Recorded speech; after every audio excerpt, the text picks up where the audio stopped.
बच्चों, मैंने पहले बताया था कि आने वाले पार्ट में हम राजधानियां और नगर के बारे में पढ़ेंगे।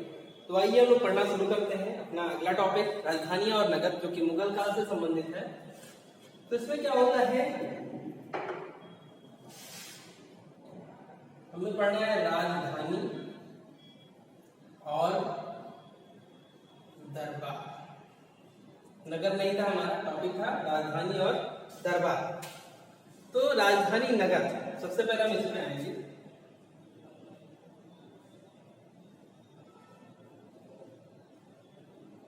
राजधानी नगर मुगल साम्राज्य का, यह मुगल साम्राज्य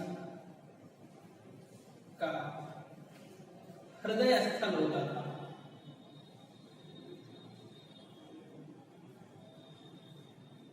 ठीक, यानी कि मुगल काल में जो उनकी राजधानी होती थी वो उनके साम्राज्य की हृदय स्थली होती थी। हृदय स्थली मतलब हृदय का महत्व जो शरीर में होता है, वही महत्व इनके राजधानी क्षेत्र का होता था, इनके साम्राज्य में।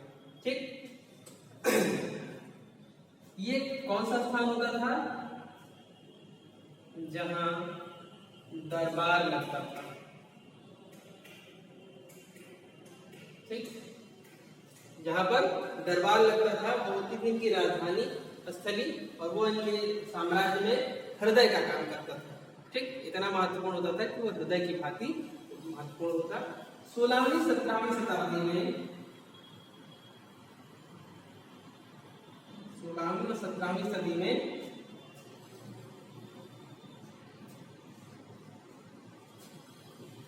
मुगल राजधानियां तेजी से परिवर्तित हुई। ठीक, मुगल राजधानियां तेजी से परिवर्तित हुई। कब? 16वीं व 17वीं सदी में। अब इसके बाद क्या होता है कि बाबर, हम लोग देखना तो वहीं से शुरू करेंगे जहां से बाबर आया। 16वीं 17वीं शताब्दी में तेजी से परिवर्तन आता है। कभी राजधानी यहाँ बनाई गई, कभी वहां बनाई गई, कभी यहाँ कभी वहां बनाई गई। ये सारी स्थितियां रहती हैं और हम देख रहे हैं कि ये परिवर्तित हो रही है, लेकिन इनका महत्व कितना है, हृदय कितना महत्व है। तो इसके परिवर्तन के साथ साथ ही बड़ा एक लंबा परिवर्तन सामाजिक और प्रशासनिक ढांचे में भी होता रहा होगा। देखते हैं पहले बाबर। तो बाबर ने युद्ध किया था किससे? इब्राहिम लोदी से। ठीक, लोदी की राजधानी क्या थी? आगरा। तो बाबर ने आगरा को ही अपनी राजधानी बनाया। राजधानी बनाया क्या? राजधानी तो इसके कब्जे में आ ही गई, लेकिन इसने अपने शासन के 4 वर्षों में अलग अलग स्थानों पर दरबार चलाया। क्योंकि निरंतर युद्ध में ही रहा, तो ये यहाँ कह सकते हैं कि इब्राहिम लोदी की राजधानी आगरा इसके कब्जे में आ गई, लेकिन इसका जो कार्यकाल है, इसका जो राजधानी का काम था दरबार का, वो समय समय पर अलग अलग स्थानों पर आयोजित होता रहा और लगता रहा। इसके बाद में 1570 के दशक में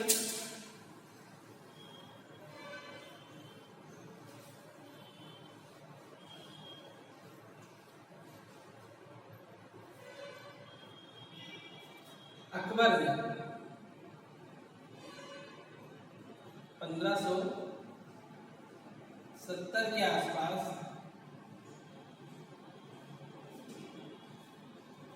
आगरे के किले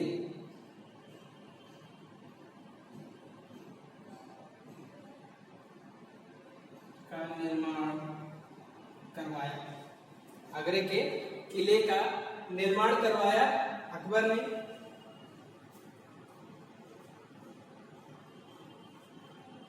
तो ये 70 नहीं होगा, ये 60 होगा। और 1570 के आसपास सीकरी को, 1570 के आसपास फतेहपुर सीकरी को अपनी नई राजधानी नगर के रूप में अपनाया।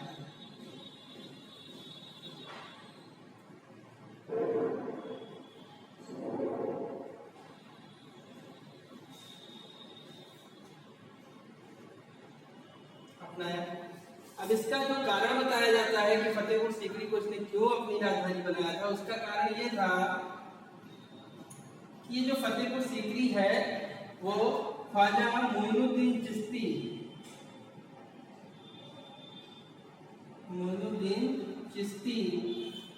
की दरगाह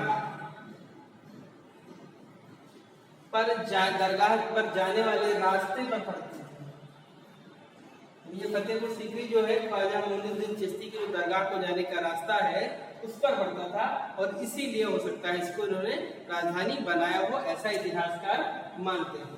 ठीक, अब इसके आगे हम बढ़ेंगे तो देखेंगे कि 1585 में अकबर ने 1585 ईस्वी में लाहौर को राजधानी बनाया और 13 वर्षों तक यहां से शासन चलाया। 13 वर्षों तक लाहौर में राजधानी बनाकर शासन चलाने के पीछे जो कारण था वो था कि उत्तर पश्चिम क्षेत्र से होने वाले आक्रमण से अपने साम्राज्य को सुरक्षा प्रदान करना। ठीक, इसका ये कारण था। अब हम लोग इन पर बहुत ज्यादा नहीं जाएंगे डिटेल में, क्योंकि बहुत ही शॉर्ट में हमारी बुक में दिया हुआ है। अब हम आ जाएंगे मुगल दरबार की व्यवस्था क्या थी, किसी का अभिवादन कैसे करते थे, और दरबार में जो खर्चा होता था वो किस स्तर का होता था, ये सारी चीजें हम लोग देखने वाले हैं।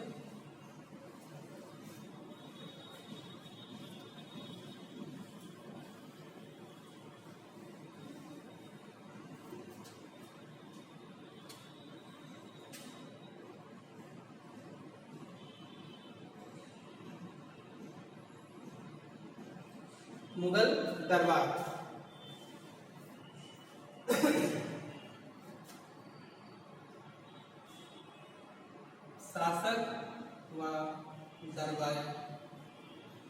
शासक और दरबारी इन दोनों के लिए नियम होते थे।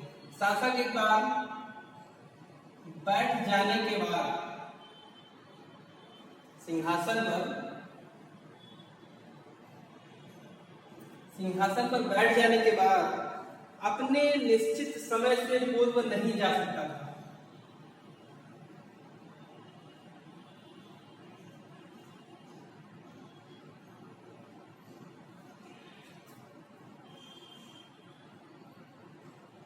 यानी अगर शासक के पास निर्धारित है कि यहाँ पर 2 घंटा बैठना है, तो वह उस 2 घंटे को पूरा करने के बाद ही यहाँ से उठकर जाएगा।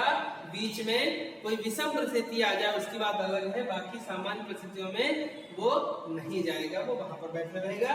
ठीक इसी तरह दरबारियों के लिए निर्देश था कि कोई भी दरबारी बीच में उठकर नहीं जाएगा जब तक दरबार की कार्यवाही चल रही हो और शासक वहां से चला ना जाए। उसके जाने के बाद ही दरबार को कोई छोड़ सकता था, उससे पहले नहीं। ये क्या है, एक तरह का अनुशासन दिखा रहा है हमें।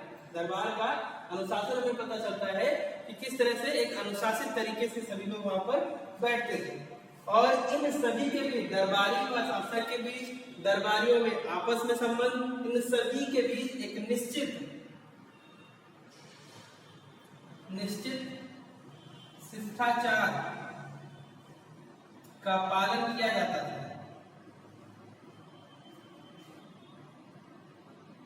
ठीक, एक निश्चित शिष्टाचार का पालन किया जाता था कि कैसे हमें आचरण करना है, किसके साथ कैसे बर्ताव करना है, यह इन सबको पूर्व से ही पता होता था। उसी के अनुरूप अपना आचरण या अपना कार्य करना होता था, किसी के साथ व्यवहार करना होता था। अभिवादन जो होता था, अभिवादन पदानुक्रम के अनुसार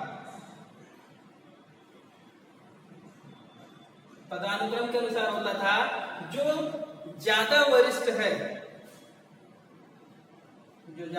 है उसके सामने ज्यादा झुककर सलाम करना, अभिवादन करना। जो कम वरिष्ठ है उसके सामने कम झुकना, जैसे किसी से ऐसे किसी से ऐसे। तो ये क्या है, थोड़ा सा झुकना, ज्यादा झुकना, इसका यह परिचायक, इस बात का परिचायक है कि कौन कितना ज्यादा पदक्रम के अनुसार वहां पर सीनियर है या कौन ज्यादा महत्वपूर्ण है।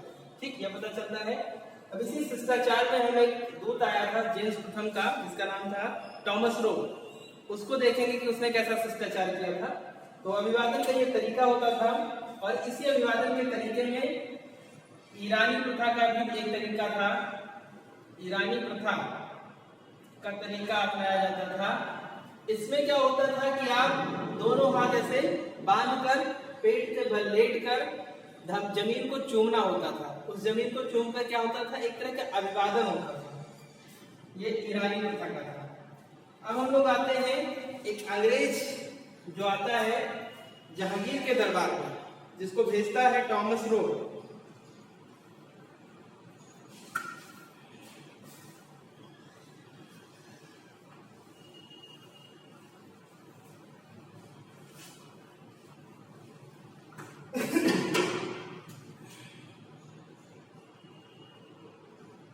जहांगीर दरबार आया कौन, टॉमस रो।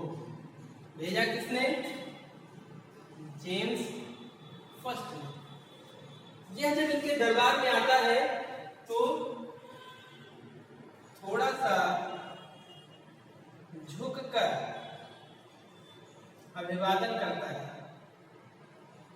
अभिवादन करता है। वहां पर उपस्थित दरबारियों को लगता है कि इसका अभिवादन का तरीका ठीक नहीं है। अब इसे तो जहांगीर या तो कोई दंड देगा अथवा इसे सही तरीके से अभिवादन के लिए आदेश देगा, लेकिन ऐसा कुछ नहीं होता है। जहांगीर तुरंत इससे आग्रह कर देता है, कहां पर, स्थान ग्रहण करने के लिए, यानी जो कुर्सी, जो चेयर, जो टेबल, जो भी एनीथिंग, कुछ भी अगर बैठने के लिए व्यवस्था थी, उसके लिए आग्रह कर देता है कि टॉमस रो बैठ जाइए। यह देखकर सभी दरबारी अचंभित रह जाते हैं, और इस बात का उल्लेख बादशाहनामा में किया गया है। तो इससे हमें क्या पता चलता है, इससे यह पता चलता है कि यदि किसी का दूत या किसी का मेहमान दरबार में प्रवेश करता था और वह अंतरराष्ट्रीय स्तर का है या बड़े स्तर का है, तो उसका उस स्तर पर स्वागत किया जाता था। उसे सामान्य शिष्टाचार में अगर कोई चूक हो जाए तब भी माफी दी जाती थी और उसे एक्सेप्ट किया जाता था।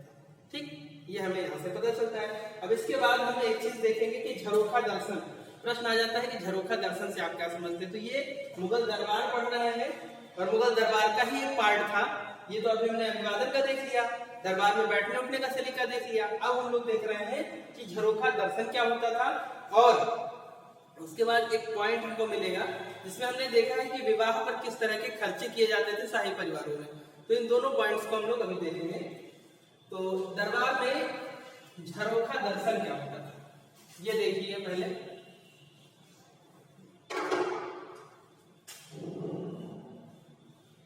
झरोखा दर्शन,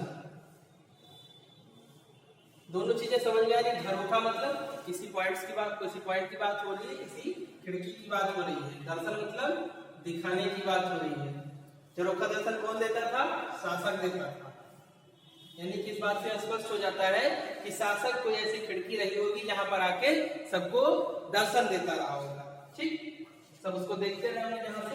आइए आगे बढ़ते हैं।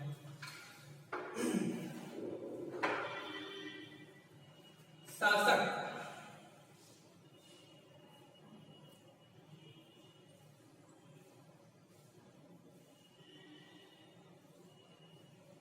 शासक के दिन की शुरुआत सूर्योदय के साथ होती थी।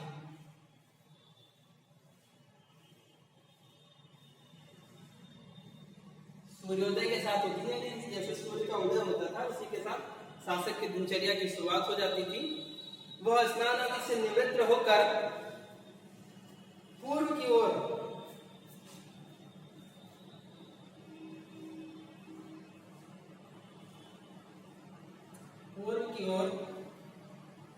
मुख करके एक छोटे से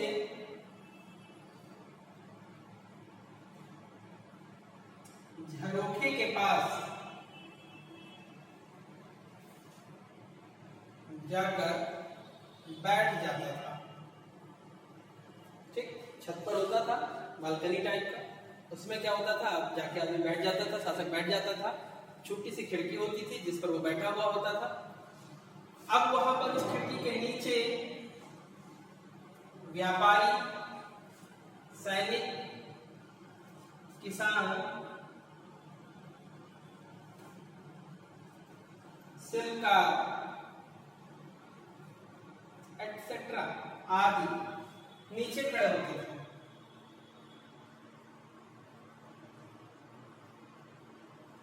होते थे।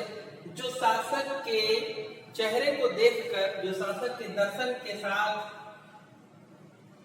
अपने दिन की शुरुआत करते थे।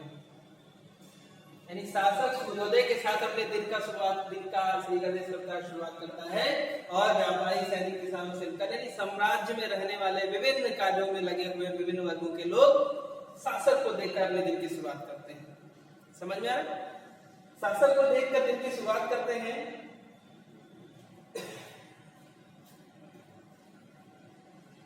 और इसी प्रक्रिया को झरोखा दर्शन कहा जाता था। ठीक, समझ में आया? झरोखा दर्शन क्या होता था? इस तरह से इस प्रक्रिया से गुजरना होता था, झरोखा दर्शन हो जाता था। अब झरोखा दर्शन में कितनी देर होता था? यहाँ पर 1 घंटा बैठता था शासक यहाँ पर 1 घंटा बैठता था और फिर यहां से निकलकर 2 घंटा दीवाने आम में जाता था। आम समस्याएं जो समाज की होती थी, जो साम्राज्य में जनजीवन को लेकर के बहुत सारी छोटी छोटी समस्याएं, जो अव्यवस्थाएं होती थी, या कुछ अच्छे जो निर्णय लिए गए होते थे जिनका बेहतर परिणाम निकल रहा होता था, इन सब पर चर्चा करने के लिए शासक यहाँ से निकलकर सीधे दीवाने आम में जाता था और यहाँ पर 2 घंटे बैठकर अपने मंत्रियों, पदाधिकारियों व कर्मचारियों के साथ चर्चा करता था। यहाँ से निकलकर जाता था 2 घंटे के लिए दीवाने खास में। दीवाने खास में क्या होता है? खास का मतलब आप समझते ही होंगे, ठीक, बहुत अच्छे से। तो इस दीवाने खास में यह होता था कि वहां पर जो गुप्तचर विभाग है वो, या कुछ गोपनीय विभागों के मंत्री, ये सभी एकत्रित होते थे और साम्राज्य से जुड़े महत्वपूर्ण मुद्दे, बड़े आंतरिक परिवर्तन, छोटे आंतरिक परिवर्तन जो गोपनीय होने चाहिए, उन सब पर चर्चा दीवाने खास में होती थी। गुप्तचर विभाग के लोगों से मिलना, ऐसे महत्वपूर्ण क्षेत्र जिन पर गोपनीयता आवश्यक है उनके मंत्रियों से मिलना, उन पर निर्णय देना, उनकी समस्याएं सुनना, ये सारा काम जो होता था वो दीवाने खास में होता था। और इसके बाद शासक दरबार में जाता था, दरबार में आम जन समस्याएं सुनता था, उसके बाद में विश्राम और फिर शाम की प्रक्रिया होती थी, अथवा शिकार आदि या कोई मित्र बंधु या कोई यात्री मिलने आया है तो उससे मिलने का काम शाम को होता था। ये हो गई यहाँ की चर्चा। फिर इसके आगे हम लोग देखेंगे कि मुगल साम्राज्य में विवाह इत्यादि पर कैसे खर्चा किया जाता था। यह एक उदाहरण के माध्यम से हम यहाँ पर समझेंगे। दारा शिकोह का विवाह कैसे हुआ, उस पर कैसे धन खर्चा किया गया और कितना वैभवशाली आयोजन होता था, उसको हम लोग यहाँ समझते हैं।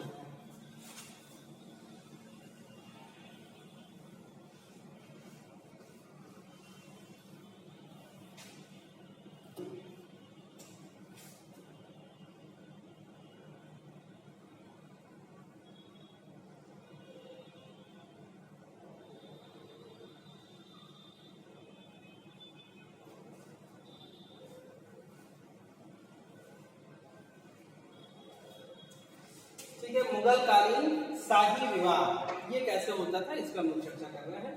तो शाही परिवार का विवाह काफी खर्चीला होता था।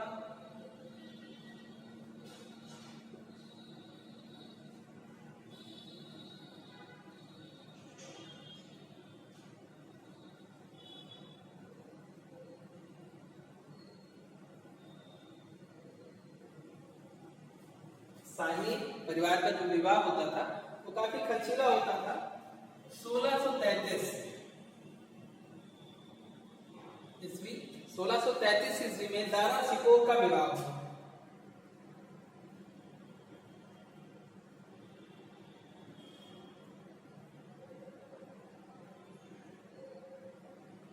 दारा शिकोह का विवाह हुआ और यह विवाह हुआ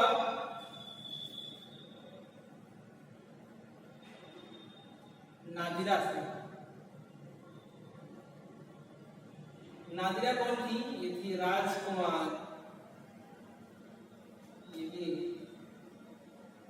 राजकुमारी है। राजकुमार परवेज की पुत्री, राजकुमार परवेज की पुत्री थी नादिरा, जिनका विवाह दारा सिको से हुआ। इस विवाह में विवाह की व्यवस्था राजकुमारी कौन है? ये है राजकुमारी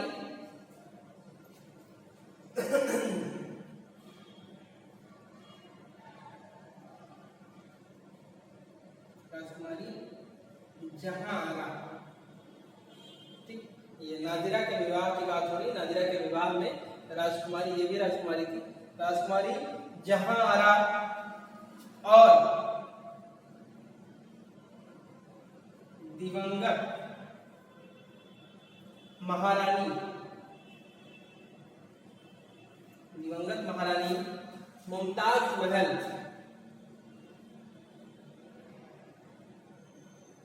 जहांआरा और दिवंगत राजकुमार, दिवंगत महारानी मुमताज महल की नौकरानी,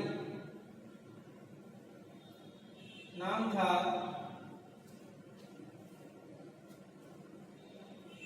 सती-उन-निसा खानुम, नाम था सती-उन-निसा खानुम। जैसे लिख देता हूं, निसा खानुम, ठीक, ये इनका नाम था। तो इनके विवाह की व्यवस्था जो है नादिरा के, वो देखती है जहांआरा और दिवंगत महारानी मुमताज महल की नौकरानी सती-उन-निसा खानुम, ये दो लोग मिलकर व्यवस्था देखते हैं। और इस पूरे आयोजन पर, विवाह पर कुल खर्चा 32 लाख का आता है, ठीक। यानी 1633 ईस्वी में विवाह में 32 लाख रुपए खर्चा किए जा रहे थे। आज भी एक बड़ी रकम होती है विवाह में 32 लाख रुपए खर्चा करना। तो ये स्थिति थी विवाह में आयोजन की, इतने बड़े स्तर पर खर्चा किया जाता था। हिनाबंदी की रस्म जो इनकी हुई, हिनाबंदी इसे कहते हैं मेहंदी की रस्म। मेहंदी की रस्म यह दीवाने खास में की गई।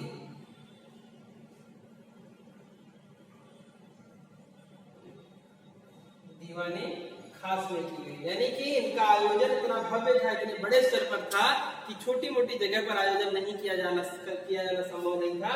उस आयोजन को पूरा करने के लिए, कंप्लीट करने के लिए इन्हें दीवाने खास जैसे बड़े महल की आवश्यकता पड़ी, जहां पर जाकर उन्होंने मेहंदी की रस्म की। और उसके बाद में जो भी व्यक्ति था वहां पर उपस्थित था पूरे क्षेत्र में, उन सभी को, पूरी प्रक्रिया तो देख ही ले लोग क्या क्या होता था, उनको पान, इलायची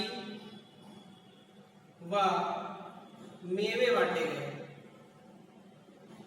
ठीक। इनके लिए दहेज का जो सामान था उसे दीवाने आम में रखा गया, जिसे देखने दोपहर में शाही परिवार की महिलाएं आई। देखने दोपहर में शाही परिवार की महिलाएं आई और शाम को शाहजहां आया। शाम को इसे देखने शाहजहां आया। इस बात का वर्णन जो मिलता है वो मिलता है बादशाह नामा में, ठीक। ओके, ये है इनके विवाह का कार्यक्रम। इतने बड़े स्तर पर वैवाहिक आयोजन होते थे और इतना बृहद खर्चा किया जाता था इनके द्वारा, ठीक। तो इस पूरे टॉपिक से हमने क्या देखा मुगल दरबार की व्यवस्था को देखा, शासक का स्थायित्व देखा, शासक की व्यवस्था को देखा, और उसके साथ ही साथ दरबार के लिए जो निश्चित निर्धारित नियम थे जिसके अनुसार ही लोगों को आचरण करना था, अभिनंदन अभिवादन का कार्य करना था, उसको समझा। और फिर बाद में हमने देखा कि मुगल दरबार कैसे बड़े आयोजन करता था, कैसे शाही खर्चे करता था। और इसी के साथ यहाँ पर एक बात और बताना चाहूंगा मैं कि होली, ईद जैसे आयोजनों के समय जो साम्राज्य का जो दरबार होता था, संपूर्ण साम्राज्य के साथ साथ दरबार भी एकदम से जीवंत हो उठता था और मुक्त हस्त होकर धन लुटाया जाता था, धन का प्रयोग किया जाता था, बहुत बड़े स्तर पर धन का खर्चा किया जाता था। इन सभी व्यवस्थाओं को देखकर इस बात का पता चलता है कि मुगल काल में अगर आरंभिक साम्राज्य को छोड़ा जाए और अंतिम जो शासक हैं उनको छोड़ा जाए, तो मध्यवर्ती शासक जो हैं उनके समय में मुगल साम्राज्य की आर्थिक स्थिति काफी अच्छी रही है, जनता काफी सुखी रही है, जनता अपने कार्यों में लगी हुई थी तथा निरंतर व्यापार और अन्य क्षेत्रों में उत्पादन करके अपनी दैनिक आवश्यकताओं को पूरा करती थी और अपनी स्थिति को प्रतिदिन बेहतर करने का प्रयास कर रही थी, जिसमें वह सफल हो रही थी। ठीक, तो इस तरह से ये पूरा हमारा टॉपिक कंप्लीट होता है। अब इसके आगे हमारा नेक्स्ट टॉपिक आएगा, उसको हम लोग देखेंगे।